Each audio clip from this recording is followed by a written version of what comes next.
Fala comigo, rapaziada, mais uma vez aqui, Iago Toy, gravando pra vocês no IGTV, talvez no Facebook e no YouTube. Cara, situação do Cruzeiro cada vez mais tensa. Agora passou de tensa para dramática e no próximo meio de semana o Cruzeiro pode estar sendo aí sacramentado como mais um clube grande a jogar a segunda divisão.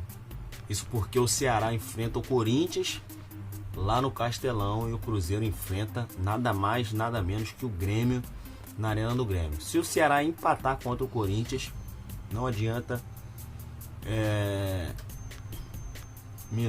Se o Ceará vencer o Corinthians, vai depender de apenas um empate na última rodada contra o Botafogo. Se o Ceará empatar e o Cruzeiro perder o seu jogo, que é uma coisa nada de anormal, porém futebol a gente sabe como funciona, mas dentro da normalidade, o Ceará empatando com o Corinthians e o Cruzeiro perdendo para o Grêmio na Arena do Grêmio, o Cruzeiro está rebaixado para a segunda divisão do Campeonato Brasileiro. E, cara, uma opinião que eu tenho sobre essa situação do Cruzeiro é, lógico, além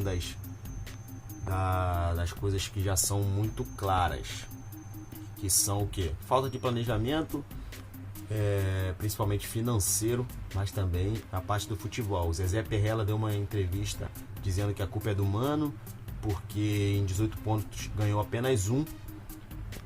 100% de razão para ele. Se ele ganha aí, talvez aí, se ele tivesse ganho de 18, ganhasse 20%, seria aí mais de 3 pontos. O Cruzeiro hoje estaria fora da zona do rebaixamento. Então, ele tem razão nesse ponto, e tem razão também no outro ponto que ele tocou, muito importante. A diretoria do Cruzeiro se acostumou aí a ganhar a Copa do Brasil, ganhou 2 vezes, inclusive o Thiago Neves, aí, que é um dos mais criticados do atual elenco, estava presente nas 2 conquistas, logo depois de ganhar 2 campeonatos brasileiros. Viu que ganhando os 2 campeonatos brasileiros, perdeu o time, desmontou o time, perdeu o Everton Ribeiro, o Ricardo Goulart e diversos outros craques. E com a Copa do Brasil é diferente, o valor é muito maior, muito superior às conquistas do Campeonato Brasileiro. Ganhou 2 vezes, então encheu o bolso de grana e preferiu então priorizar assim mais uma vez a Copa do Brasil e eventualmente a Libertadores, abrindo praticamente mão do Campeonato Brasileiro por achar erroneamente, uma boa análise também do Zezé Perrella, que o Campeonato Brasileiro, a Copa do Brasil é o caminho mais fácil para ir para a Libertadores, e isso não acontece porque o Campeonato Brasileiro são 8 vagas entre 20 times. A Copa do Brasil é apenas uma vaga, apenas para o campeão, entre 96 times, e nos quais jogos mata-mata, a gente sabe que um dia ruim, uma noite ruim, pode tudo se acabar. O Campeonato Brasileiro você tem como recuperar, se você fizer um planejamento, principalmente um bom trabalho, você consegue sim ficar pelo menos aí entre os 6 primeiros colocados. Uma coisa também que eu tenho uma opinião sobre esse momento aí do Cruzeiro dentro de campo, na minha opinião, não vou dizer assim que proposital, os jogadores querem ser rebaixados, mas eu acho que proposital porque os jogadores não se preocupam de perder. E não vou falar que eles estão errados, porque eu vou fazer uma simples pergunta para você. Você tá 2 meses sem receber e não trabalhar. Esse foi o exemplo do Thiago Neves. Aí você ganha um atestado que não consegue, por causa da coluna, não consegue trabalhar. Você consegue fazer tudo normalmente, mas o seu trabalho é trabalho pesado e seu médico te dá um laudo que você não pode mais trabalhar nesse trabalho pesado. No sábado tem uma festa para você ir, você pode ir para festa, você pode beber, você não vai, sendo que esse trabalho seu, você nem recebendo, tá difícil julgar. Eu acho que você talvez no primeiro mês abandonaria ou deixaria de ir, entraria na justiça com 1 mês sem receber. A gente acha que o jogador ganha muito e a gente tem razão. Mas a gente esquece que o jogador também gasta muito.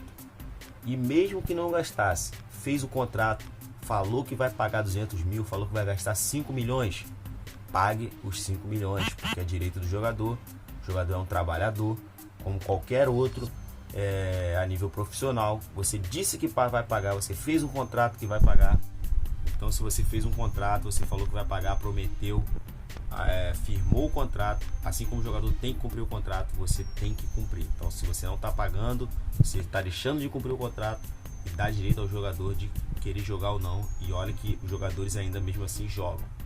Então, eu acho que o rebaixamento do Cruzeiro não é apenas porque o jogador falou assim, vamos perder. Não. Mas quando começou a perder, não esquentava muito, já que não estava ganhando dinheiro e a situação todo mundo vê que não vai melhorar, pelo menos não agora, até o time vender muitos jogadores para recuperar o dinheiro e pagar salário e pagar multa, enfim. Então eu acho que a culpa é da diretoria, a culpa é da primeira comissão técnica que planejou mal o ano, a culpa é da falta de salário, sim, a culpa é dos jogadores, sim, mas cara, eu sou defensor muito de jogador, quando tem que poupar, que jogador não pode poupar, tem que jogar todo jogo. Cara, é humano, ganha muito dinheiro, ganha, mas é humano, se machuca sim, se cansa sim, mas não acho que eles estejam errados de fazer corpo mole, que nem tanto assim, não é a maioria que tá fazendo corpo mole, mas cara, os caras não estão recebendo. É isso, o Cruzeiro aí agora vai ter que ganhar Grêmio e Palmeiras, torcer pro Ceará perder pro Corinthians e perder pro Botafogo. O desafio do Cruzeiro é difícil de ganhar e os desafios do Ceará são difíceis de perder, os dois. Então é complicado. Tudo indica que em 2020 teremos Cruzeiro jogando a Série B do Campeonato Brasileiro. É isso aí. Tamo junto, falei muito, mas é isso.